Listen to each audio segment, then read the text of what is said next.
Good morning. So today's video is about how to become a millionaire by age 30. The answer? Earn 35,000 Rand a month and only spend about 15,400 of it. That's the secret. You're a millionaire. Now, as is very evident, man is not 30 and man is not a millionaire, but this is a budgeting exercise that I've wanted to do for a while and that I think can be really valuable in planning your finances and your future life. So let's get into it. So I've wanted to do this budgeting exercise for myself for a while now, just to be a responsible young person and to plan out my future and my family's future and the financial suitability of even having a family and supporting them one day. And so a couple of assumptions before we start. This exercise assumes no increase in taxes, salary, lifestyle changes, expenses, or other things as well that are included.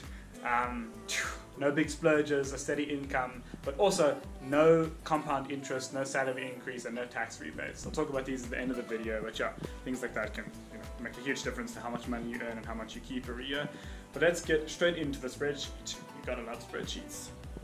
Okay, so right off the back here, looking at this huge spreadsheet, I have an expense column, I have a salary column, and I have a savings column. And so, if you want to understand this properly here, the expenses, I have here basically all my expenses that I spend at varsity, or that all the money that needs to be spent in order to keep me and my lifestyle alive as of right now.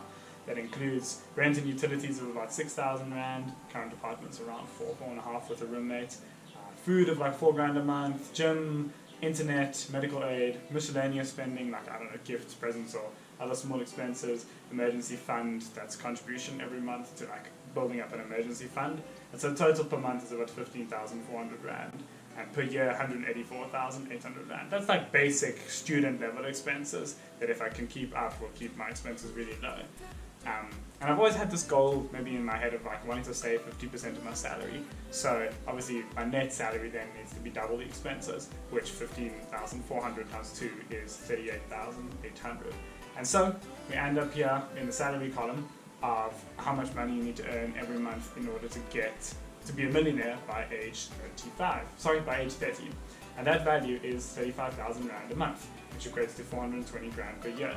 After tax, because the tax bracket that this falls into is 67,144 Rand plus 31% of the taxable income over 321,600 Rand. That is from the rates of tax for individuals from SARS over here. So the more money you earn, the more you get taxed, and it changes the formula slightly. So based on this, the tax every month will be 8,137 Rand, and so minus my net income every month will be 26,000. Total expenses 15,000. That leaves a leftover of around 11 grand every month to save. So it's not quite 50%, but it's about 42% leftover to save every month.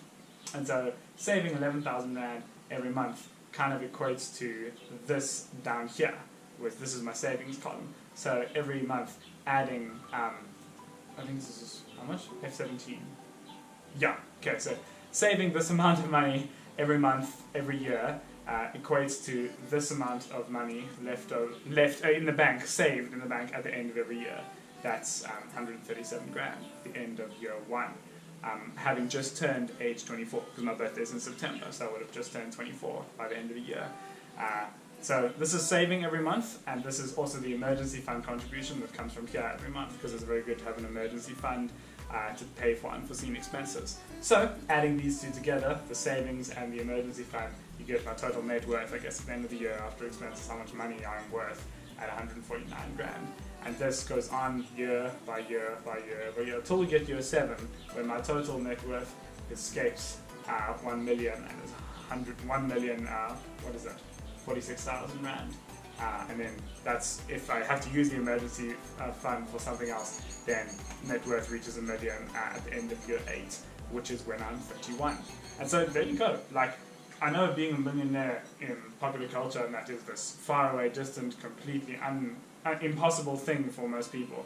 But when you sit down and do the math, it's actually really interesting how diligently saving can get you to that number a lot faster than you think. 30 years old is not that old. And also, these values might differ considerably considering compound interest investments. This is just saving it straight in the bank. So here over on this compound interest calculation, saving this, not 50,000, it was 11,000. Saving 11,000 Rand every month for 7 years gets to you at the end of that time period to 1,153,000 instead of just over 1 million. Sorry, this year, instead of just over 962,000 rand. And so compound interest, is the seventh, eighth wonder of the world, as many people have said. And so where you store your money as opposed to a bank account, whether it's in stocks, whether it's in bonds, whether it's in very high risk investments like cryptocurrency, that's going to make a difference as to how much you and your money is worth at the end of a couple of years. But this is like the very best picture scenario. So I did the exercise as well when I was earning like an entry-level salary for an engineer. I was 20,000 rand a month, and then this is the formula for tax, because it changes, of course, different tax brackets you're in, changes how much money you're left with. There we go, according to the rate of tax for individual. For this one here, which is what the 20,000 rand per month falls into, we have a total left over every month to save of only 700 rand, and you can then see at the end of 8 years how much less money is in the bank. Only 74 grand as opposed to like 1 million, just because the amount of money left to save every month was astronomically different. And so this year, this 74 compared to the 1 million in the previous set of numbers is a huge difference in lifestyle and a huge difference in the way that you can live your life and the kind of freedom that you have as well. And now look, I understand, the future is uncertain and potential extra jobs, opportunities, risks are not included in this kind of spreadsheet. It's basic. Also, no one's expenses are going to stay like this forever. No one wants to live like a student like this forever, and things get more expensive as time goes on. The spreadsheet doesn't include inflation or things getting more expensive, catastrophes, risks, getting married, having a kid. None of that is included in here. Not that I intend on having a kid anytime soon, but this is like a very best case scenario. And yeah, 1 million is also an arbitrary number. It's not really enough to sustain a family for a long period of time.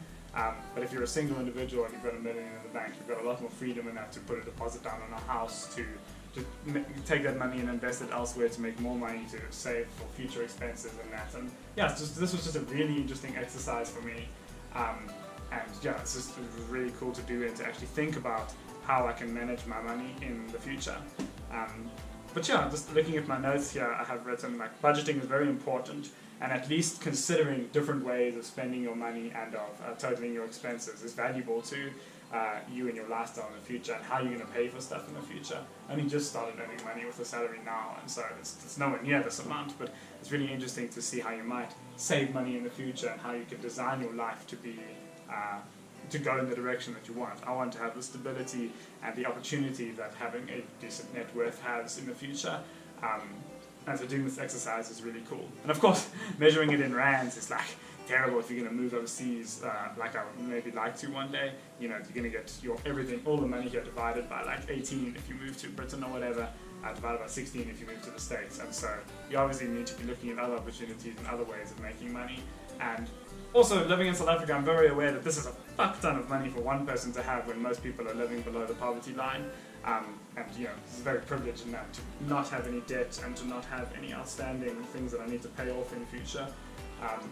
But yeah, doing an exercise like this is very valuable for me, and hopefully by watching this you've also gained some insight in that, into how much things cost, what you need to consider when you're going to be saving money in the future, and just a timeline for security and comfort in your life. 74 grand at the end of 8 years of hard graft doesn't seem like a lot of money.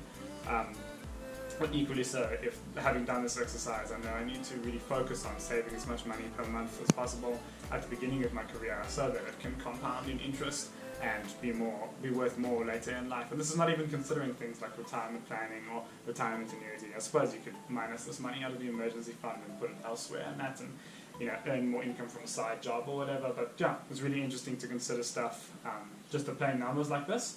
And so looking at my notes here, I think that is everything that I wanted to talk about. Thanks so much for watching. Go do your own research. I'm not a financial advisor. And have a really good day. Thanks for watching. Cheers.